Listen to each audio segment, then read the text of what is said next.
The morning sun rose over the Nevada desert on a spring day in 1881, casting long shadows across the wooden buildings of a town that had, just 5 years earlier, been home to nearly 20,000 souls. The wind moved through empty doorways, stirring newspapers that no one would ever read again. A piano stood in what had been a saloon, its keys yellowed and silent. Upstairs, in rooms that once housed miners flush with silver money, beds remained made, waiting for occupants who would never return. This was Pioche, Nevada, a place that had briefly burned brighter than almost any settlement in the American West before flickering into near oblivion. But Pioche was not alone. Across the 19th century, from the American frontier to the Australian outback, from the mining regions of South America to the colonial settlements of Africa, cities rose and fell with a rapidity that defied the normal rhythms of human civilization. Some were abandoned gradually, their populations trickling away as opportunity dried up. Others were left suddenly, catastrophically, their residents fleeing in waves before forces they could not control. And a few simply vanished, their inhabitants disappearing under circumstances that would never be fully explained. This is the story of those places and the people who built them, lived in them, and ultimately left them behind. It is a story of human ambition and human failure, of boom and bust, of dreams that soared and crashed within the span of a single generation. It is, above all, a story of impermanence, a reminder that the cities we build, no matter how permanent they seem, exist always at the mercy of forces greater than ourselves. The 19th century was an age of unprecedented expansion and settlement. The Industrial Revolution had transformed the economies of Europe and North America, creating an insatiable demand for raw materials: gold, silver, copper, coal, iron. The development of steamships and railroads made it possible to reach and exploit resources in regions that had previously been inaccessible.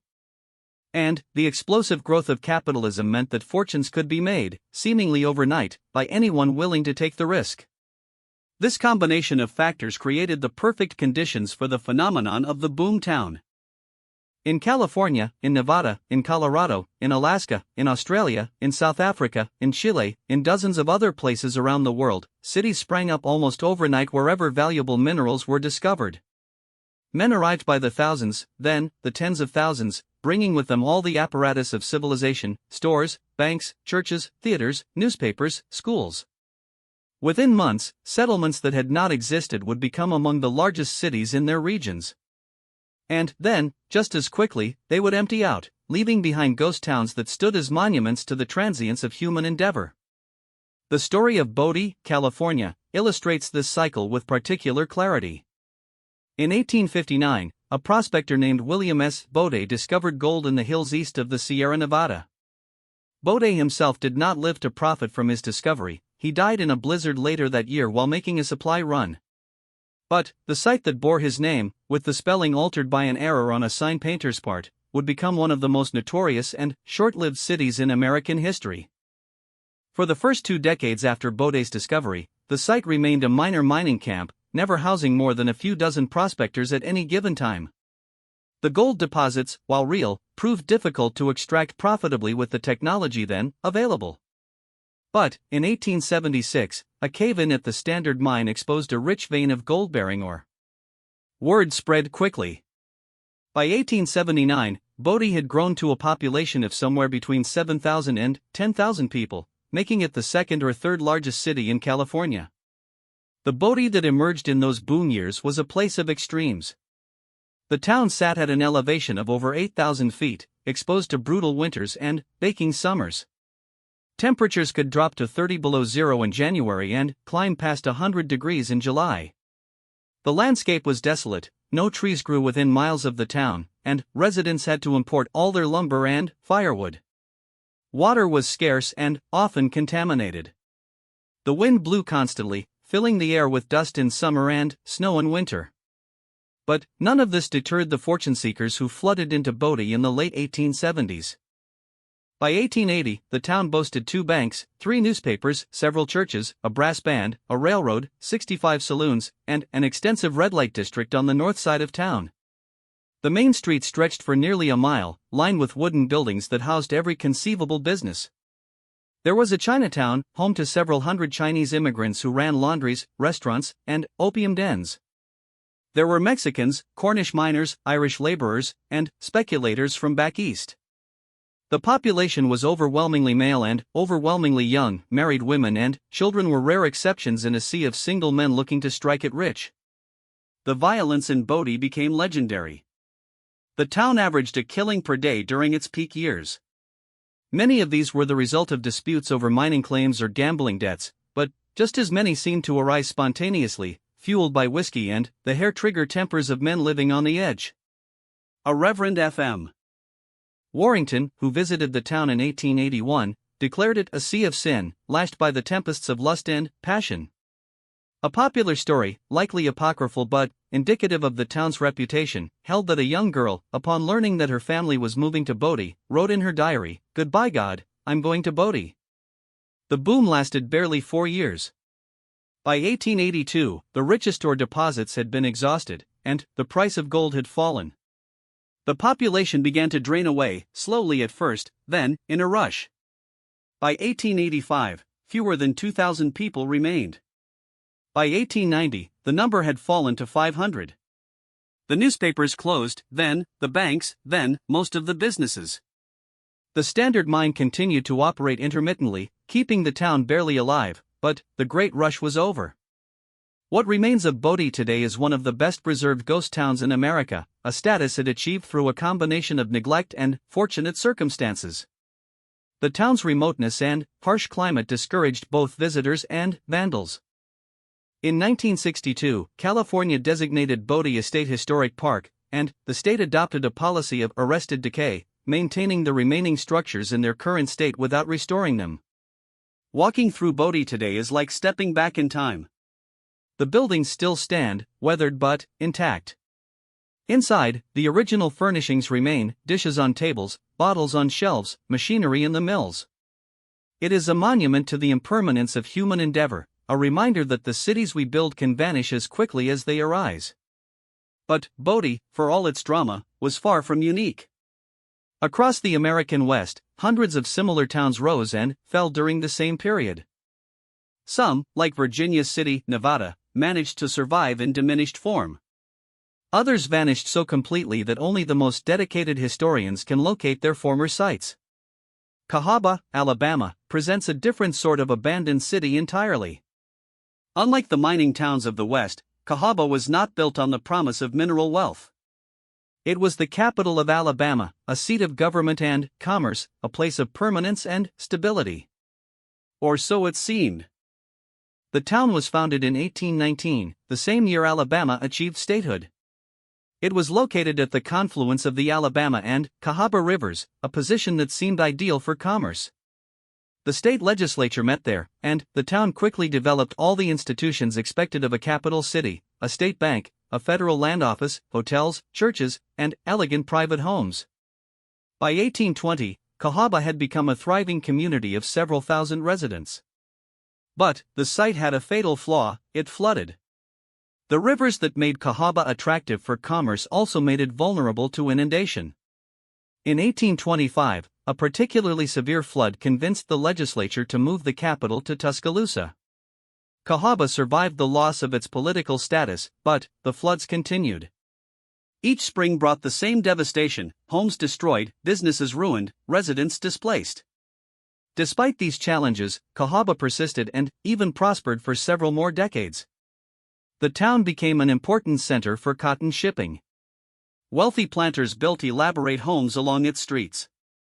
At its peak in the 1850s, Cahaba had a population of perhaps 3,000, with all the amenities of a prosperous southern town.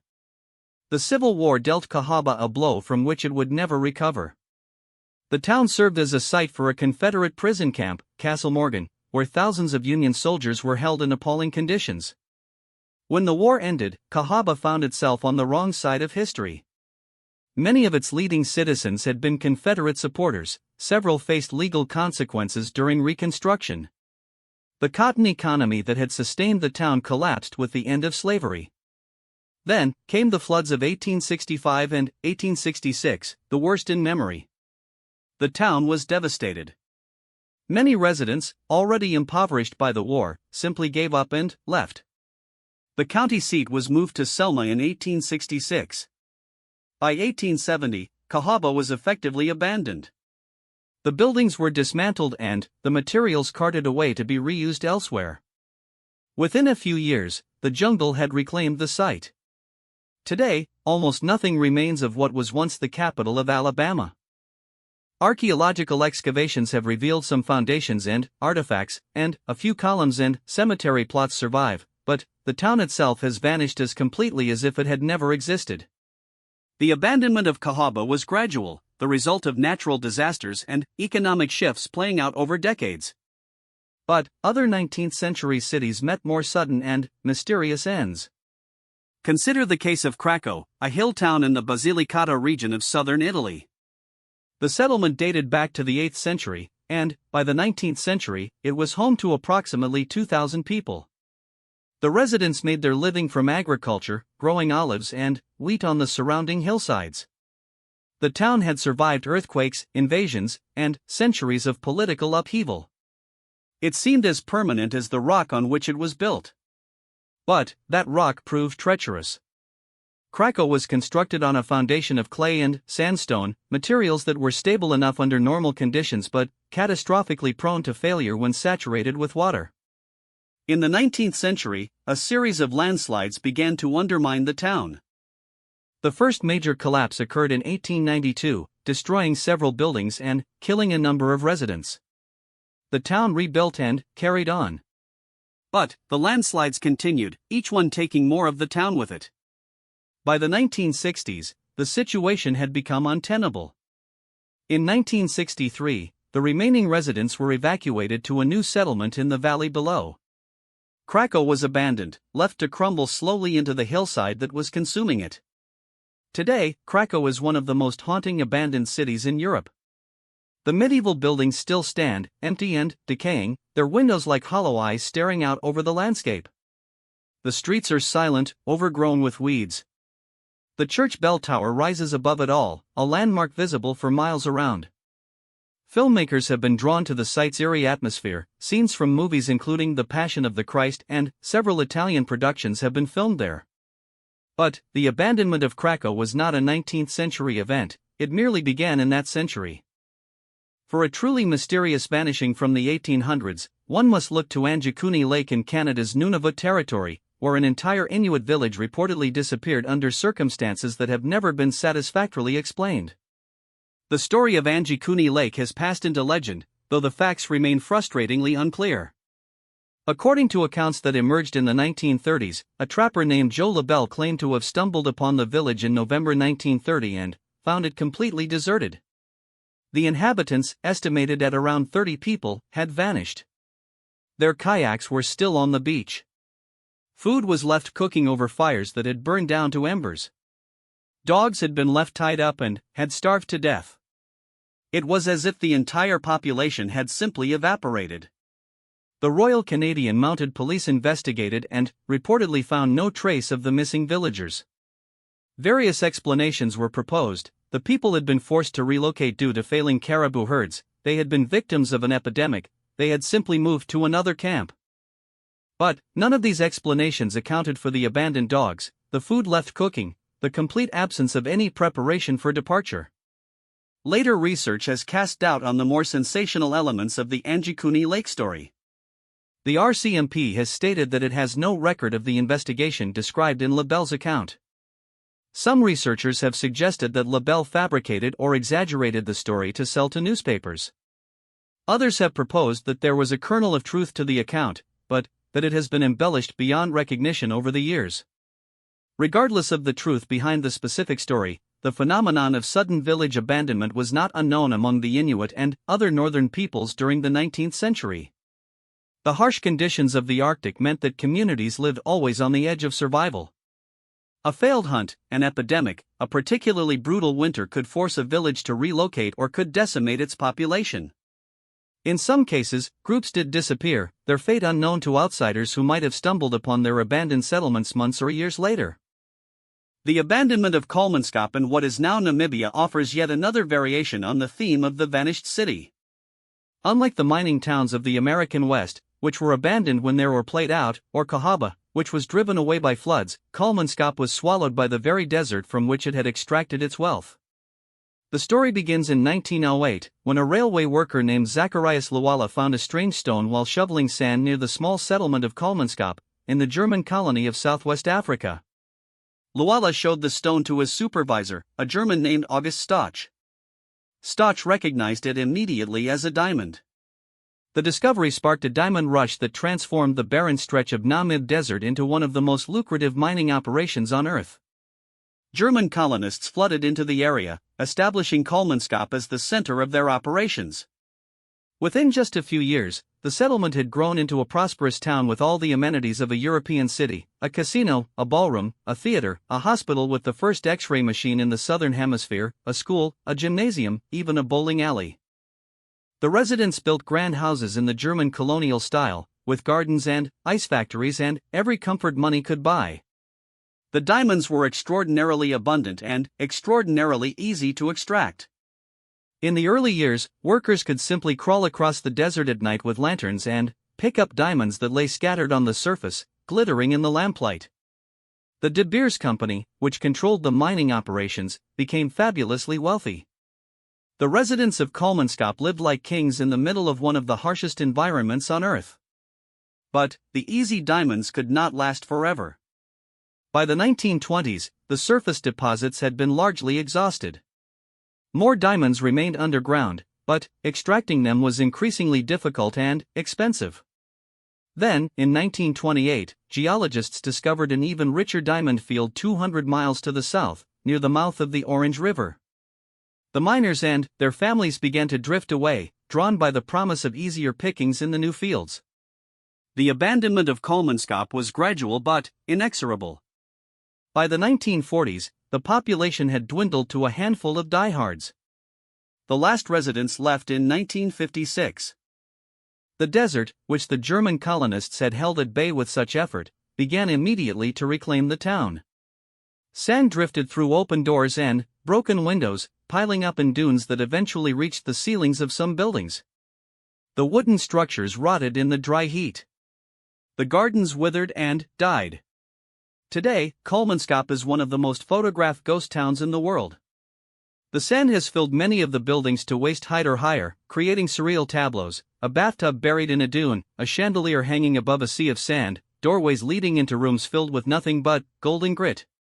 Tour operators bring visitors from nearby littorets to walk through the decaying buildings and contemplate the impermanence of human endeavor. The desert has won, as it always does.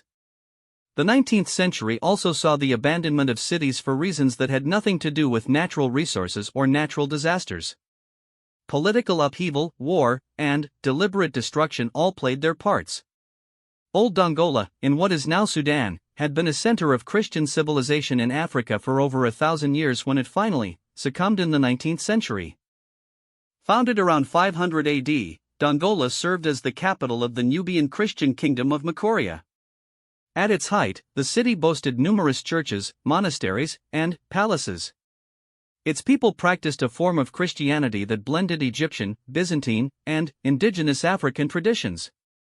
The decline of Dongola began in the 14th century, when the kingdom of Makoria fell to Arab invaders. The Christian population gradually converted to Islam or fled south. But the city itself persisted, shrinking and changing but never quite disappearing.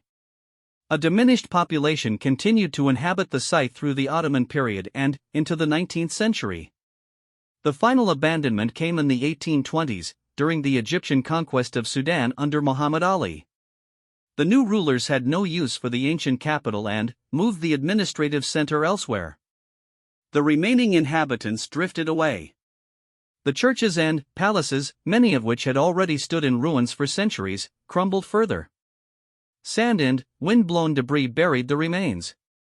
Archaeological excavations at Old Dongola, which began in the 1960s and continue today, have revealed the remarkable extent of what was lost. The site contains the ruins of over a dozen churches, some with fragments of their original painted decorations still visible. There are monasteries, royal palaces, public baths, and thousands of graves. The discoveries have transformed our understanding of medieval African Christianity and the Nubian kingdoms. But, for the people who lived there, built there, and worshipped there for over 1,000 years, Old Dongola is simply gone, its stones scattered and its memory preserved only in archaeological reports and museum collections. The fate of Ani, the medieval Armenian capital located in what is now eastern Turkey, followed a similar trajectory. Ani was once one of the greatest cities in the world. In the 11th century, at the height of its power, the city had a population of over 100,000, rivaling Constantinople and Baghdad. It was known as the City of 1,001 churches, and its walls enclosed an area larger than medieval Paris. The decline of Ani began with the Mongol invasions of the 13th century and continued through centuries of conflict between various empires. By the 19th century, the city had been abandoned for generations. A small Kurdish and Armenian population lived in the vicinity, but the great city itself was empty, its churches and palaces crumbling, its walls breached in dozens of places. In 1878, Ani was captured by the Russian Empire during the Russo-Turkish War. Russian archaeologists conducted the first systematic excavations of the site, documenting the extraordinary ruins. But the city changed hands again after World War I, ending up in the new Republic of Turkey. The Armenian population of the region was killed or expelled during the Armenian Genocide of 1915 to 1923. The ancient city of Ani, already long abandoned, became a symbol of the broader Armenian tragedy, a monument to a civilization that had been erased from its homeland. Today, Ani stands on the Turkish-Armenian border, its ruins slowly crumbling. Decades of neglect, vandalism, and the harsh climate have taken their toll. Some of the churches that were photographed by Russian archaeologists in the 19th century have since collapsed. Others have been deliberately damaged. UNESCO has declared Ani a World Heritage Site, but conservation efforts have been hampered by the political sensitivities surrounding the site. Not all 19th century urban abandonments were the result of economic collapse, natural disasters, or political upheaval. Some were the consequence of deliberate planning, cities that were designed to be temporary from the start. The canal construction camps of the Suez and Panama projects offer examples of this phenomenon. When Ferdinand de Lesseps began construction of the Suez Canal in 1859, he established a series of settlements along the route to house the tens of thousands of workers required for the project. These were not merely camps but substantial towns, with barracks, hospitals, bakeries, and all the infrastructure necessary to support a large population in the desert. The largest of these settlements, Ismailia, survived the completion of the canal and became a permanent city. But others were abandoned as soon as the stretch of canal they served was completed. The workers moved on to the next segment, and the temporary towns were left behind. Within a few years, the desert had erased most traces of their existence. The French attempt to build a canal across Panama, which began in 1881 and ended in catastrophic failure in 1889, produced similar temporary cities. The French Canal Company established settlements throughout the isthmus to house workers and store equipment. These towns had schools, churches, hospitals, and recreation facilities. At the peak of construction, tens of thousands of workers lived in these communities. The failure of the French Canal project led to the abandonment of these settlements. The workers died of yellow fever and malaria by the thousands, or fled the disease-ridden isthmus. The company went bankrupt, and the investors, including many small French savers who had been induced to buy shares, lost everything. A half-finished canal and the abandoned settlements stood as monuments to one of the greatest engineering failures in history. When the Americans took over the canal project in 1904, they found the remnants of the French settlements still standing, overgrown with jungle but not entirely reclaimed. The Americans demolished most of these structures, salvaging what materials they could, and built their own towns on different sites. The French ghost towns of Panama disappeared, absorbed into the jungle or dismantled for their lumber and metal. The American canal settlements were themselves designed as temporary communities, intended to last only as long as the construction project required. Towns like Culebra, Empire, and Gorgona housed thousands of workers during the construction years. They had all the amenities of American small towns: clubs, churches, schools, baseball diamonds, and post offices. But everyone knew that these communities were not meant to last. When the canal opened in 1914, the process of abandonment began immediately.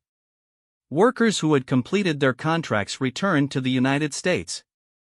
The canal administration consolidated the remaining population into fewer settlements. Towns that had been home to thousands shrank to hundreds, then dozens, then nothing. Gorgona was deliberately flooded when the Gatun Lake was filled. Others simply withered away as their populations departed. Some of these settlements were not entirely abandoned but transformed. The town of Ancon, which had housed canal workers, became a permanent part of the Canal Zone administration. Other sites were converted to different uses or simply absorbed into the expanding cities of Panama and Colón. But the original communities, with their particular populations and cultures, vanished as completely as any mining camp.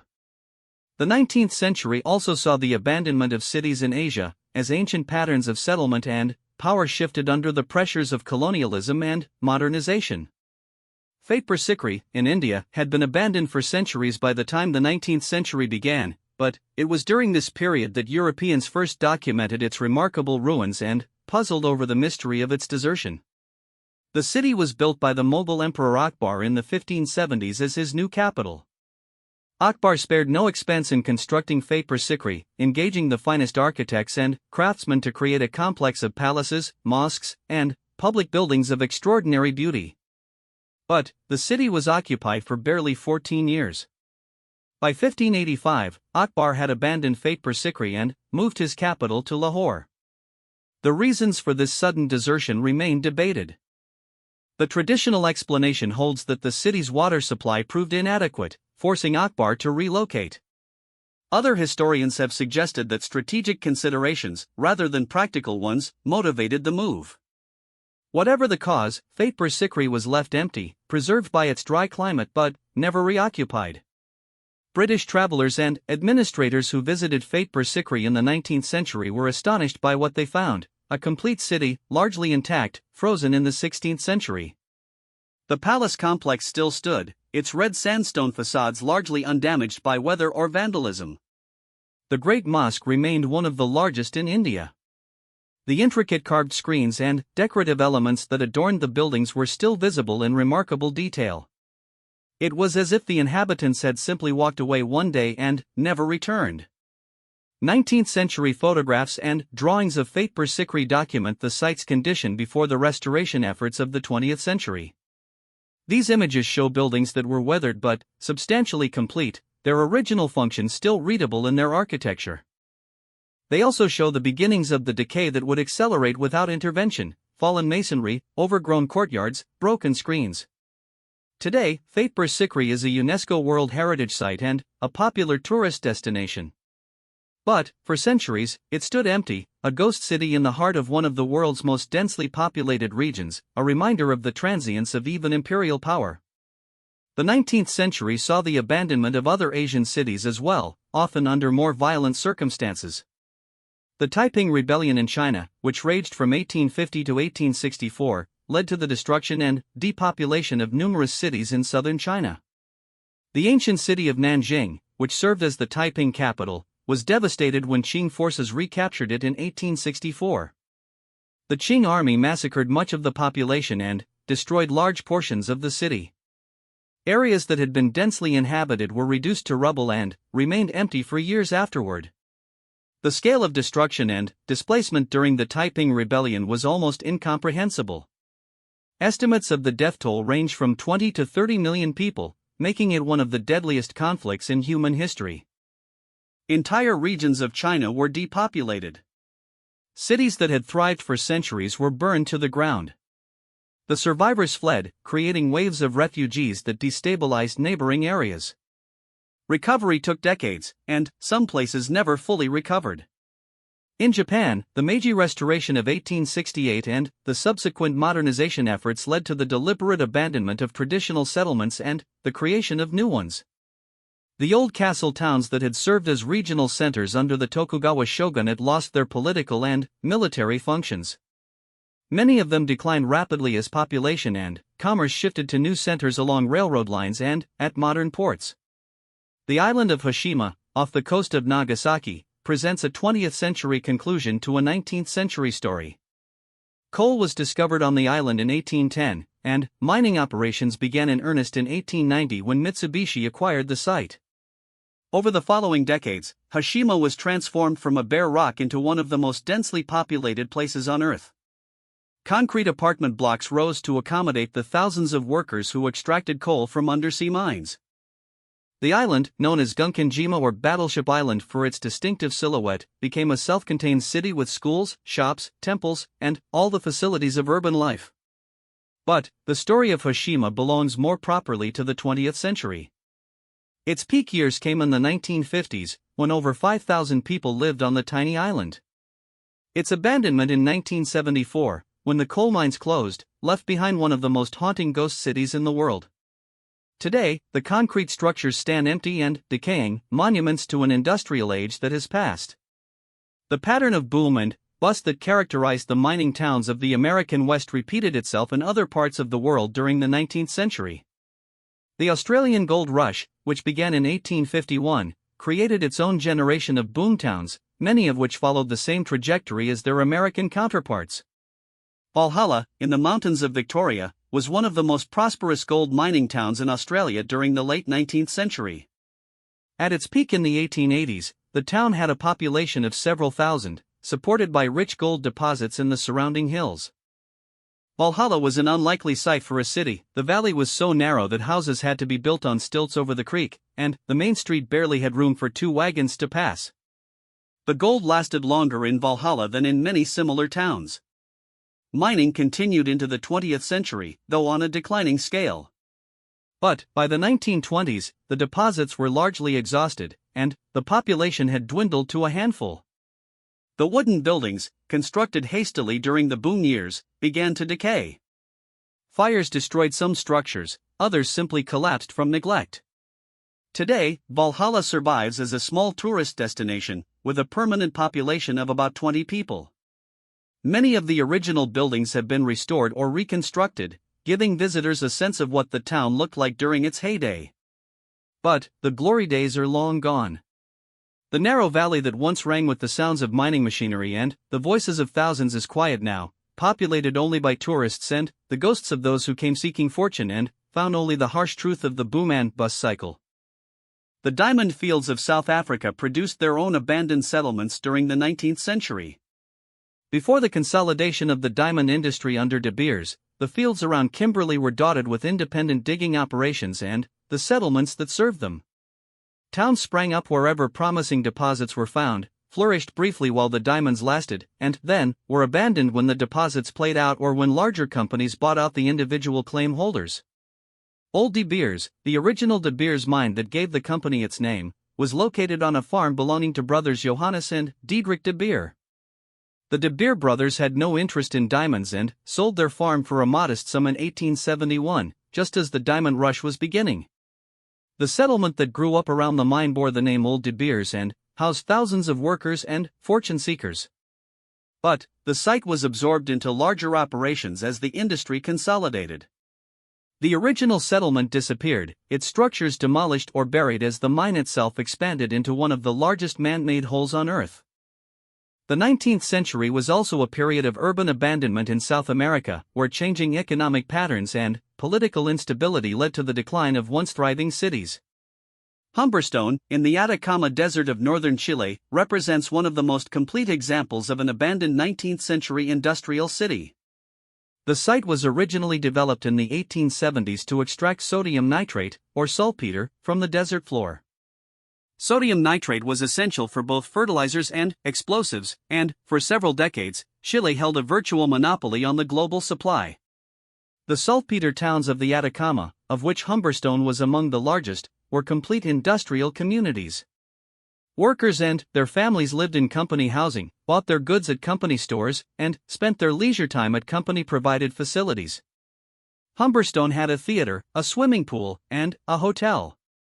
The company even minted its own currency, which was valid only within the town.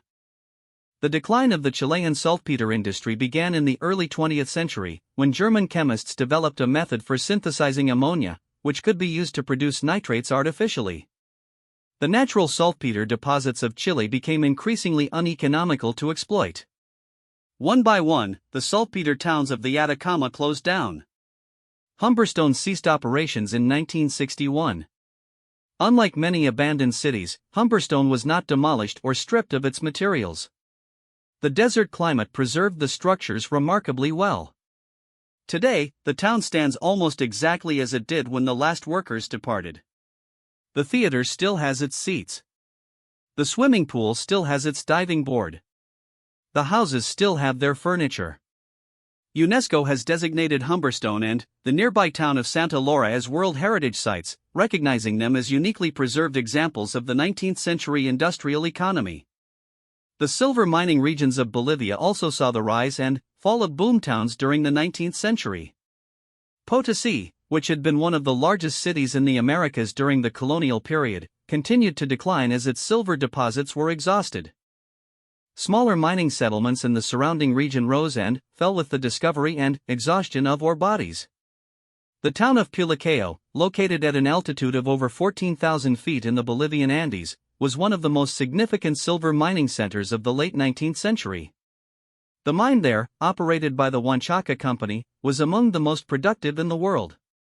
The town that served the mine had all the facilities expected of a prosperous community: churches, schools, a hospital, and the mansion of the mine superintendent. The decline of Pulacao began in the 1890s, when falling silver prices made the mine increasingly unprofitable. The town survived into the 20th century but never recovered its former prosperity. Today, Pulacao is largely abandoned, its population reduced to a few hundred people who survive mainly on tourism. The old mining infrastructure remains, rusting and decaying, a monument to the silver age of the Bolivian economy. The phenomenon of the abandoned city was not limited to resource extraction settlements. The 19th century also saw the desertion of cities that had been built for other purposes. Shimla, in the Himalayan foothills of India, was developed by the British as a summer capital, a place where colonial administrators could escape the brutal heat of the plains. During the hot season, virtually the entire apparatus of British Indian government would relocate to this hill station.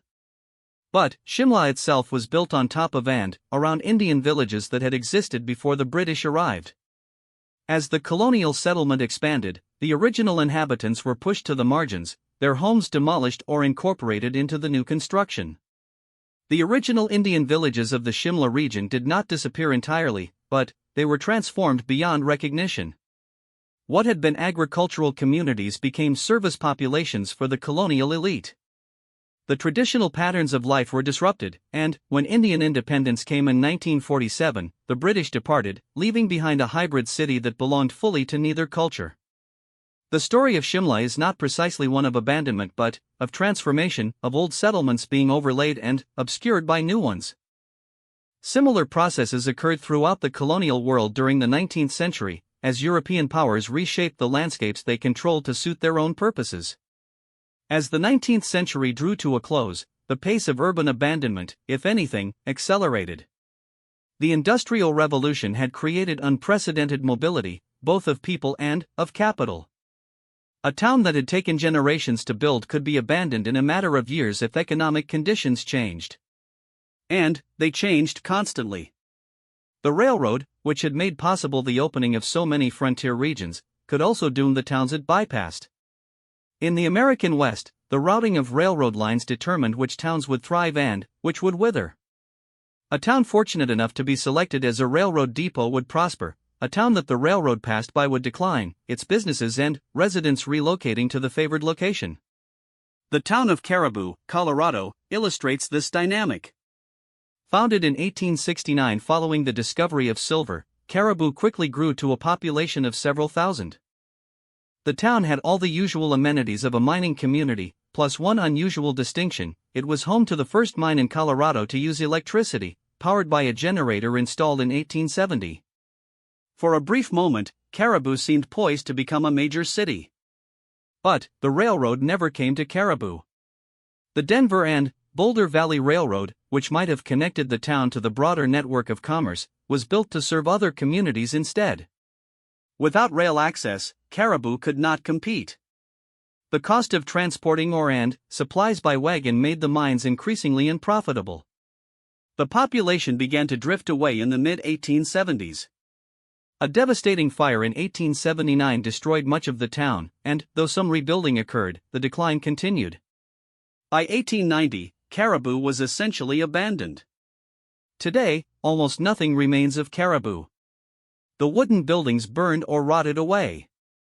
The mining infrastructure was scrapped or collapsed. Only a few foundations and the scars of old mine workings indicate that a town once stood there. The site is located on national forest land, accessible only by a rough road. Visitors who make the journey find an empty hillside with a few interpretive signs explaining what once existed there. The story of abandoned 19th century cities is, in many ways, the story of the 19th century itself. It was an age of unprecedented expansion and equally unprecedented instability. Fortunes were made and lost with dizzying speed. Places that seemed destined for greatness fell into obscurity within a generation. And, everywhere, the forces of nature, economics, and politics combined to remind humanity of the impermanence of its creations. These abandoned cities serve as warnings and as monuments. They remind us that no city, no matter how prosperous or powerful it seems, is immune to the forces that have brought so many others to ruin. The residents of Bodi and Kalmanskap, of Cahaba and Krakow, of Potosi and Pilakeo, all believed that they were building something permanent.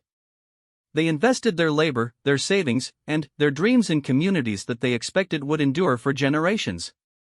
And they were wrong. Yet these abandoned places also serve as monuments to human ambition and resilience. The people who built them were not fools or failures. They were pioneers, risk-takers, dreamers who were willing to venture into unknown territories in pursuit of better lives. Many of them did succeed, at least for a time. The wealth extracted from these sites financed the development of nations and the growth of industries. The lessons learned in building and abandoning these cities informed the construction of more permanent settlements elsewhere. The ghost towns of the 19th century also offer a unique window into the past. Unlike cities that have been continuously occupied and repeatedly rebuilt, abandoned settlements preserve the material culture of their era in remarkable detail.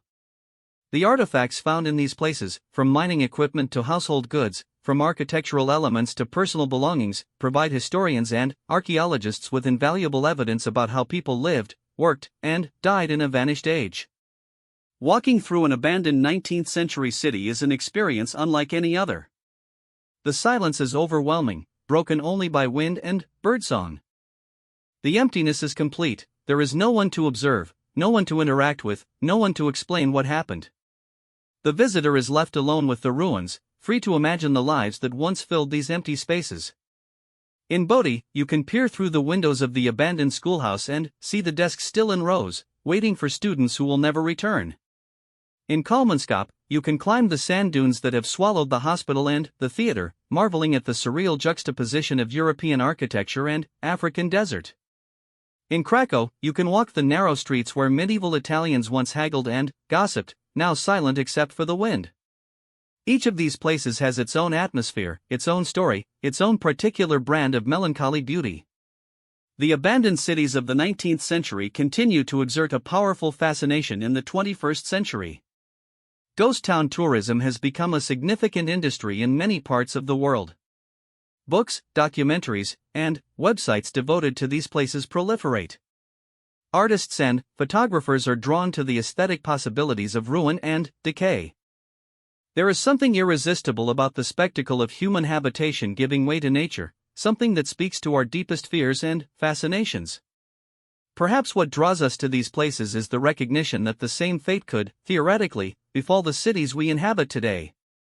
The forces that emptied Bodi and Kalmanskap, Cahaba and Krakow are still at work in the world.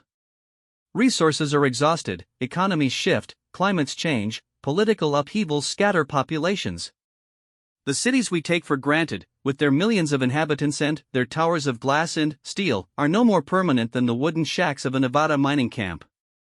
They will endure only as long as the conditions that sustain them persist. The 19th century's abandoned cities also raise profound questions about the meaning of place and the nature of community. What does it mean to call a place home when it can be abandoned so easily? What is the relationship between human beings and the physical spaces they inhabit? How should we think about cities that exist one day and are gone the next? These are not merely academic questions. In our own time, we face the prospect of climate-induced displacement on a scale unprecedented in human history.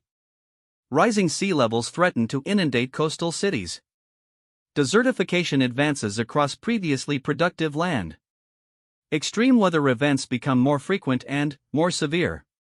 The abandoned cities of the 19th century may be harbingers of what is to come, previews of a future in which human beings are once again forced to flee the places they have built. But there is also hope in these ruins. The people who abandoned Bodø and Kalmanskap, Kahaba and Krakow did not simply vanish.